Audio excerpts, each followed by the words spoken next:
The big football event of the year was the Euro 2008 competition, and Pepsi wanted to leverage on its popularity.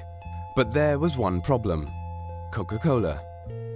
Coke was the official sponsor of Euro 2008, and with a market share of more than 50% and an estimated budget of 3 million ringgit for the tournament, they were going to plaster the town red. Pepsi, as the number 2 player and with only half of Coke's market share, had a tiny budget of less than 100,000 ringgit for this campaign. So, would it be wise to go head-on with Coke with just a few TV or press ads? Pepsi's only option was to do something non-traditional, something that would get the country buzzing. That way, if we couldn't outbuy advertising space, maybe we would dominate news space instead.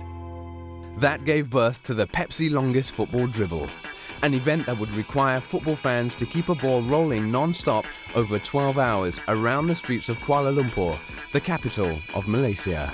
If we could successfully do that, the Pepsi longest dribble would make it into the Malaysia Book of Records. But, more significantly, it would directly involve the most important target audience of all, the football fan, doing a football activity like never before. In the lead up to the event, cool giveaways like stickers and a range of activities were lined up to build hype and recruit dribblers. Online registration via Facebook, table football at cafes, interactive web banners, penalty wall projections, train ads, ambient ads, where fans could emulate their favorite players' most famous moves. Even the registration form was all about football. These activities got fans football crazy, and everyone wanted to be part of this record-setting event. On June the 8th, thousands of football fans and supporters were at the big kickoff.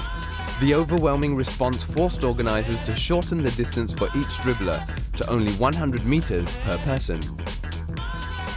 Football fans of all ages took part in the Pepsi longest football dribble.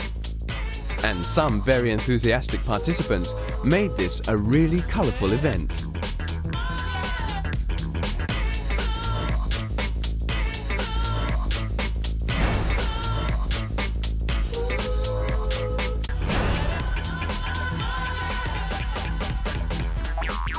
Did we manage to set the record?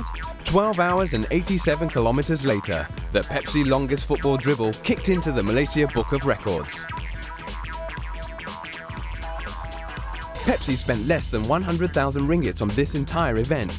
That's nothing compared to the 3 million ringgit Coke spent on traditional advertising. But the Pepsi longest football dribble and the events surrounding it amassed PR publicity with a value totaling almost 2 million ringgit. Pepsi longest football dribble challenge, acara menggelecek bola 12 jam tanpa henti. In reference to the Pepsi longest football drive. It's a Malaysia Book of Records attempt. The event was widely covered in the newspapers, TV news and blogs, plus user-generated content appeared all over cyberspace. So, while Coke spent millions as the official sponsor of Euro 2008, Pepsi just dribbled itself into the hearts of football fans.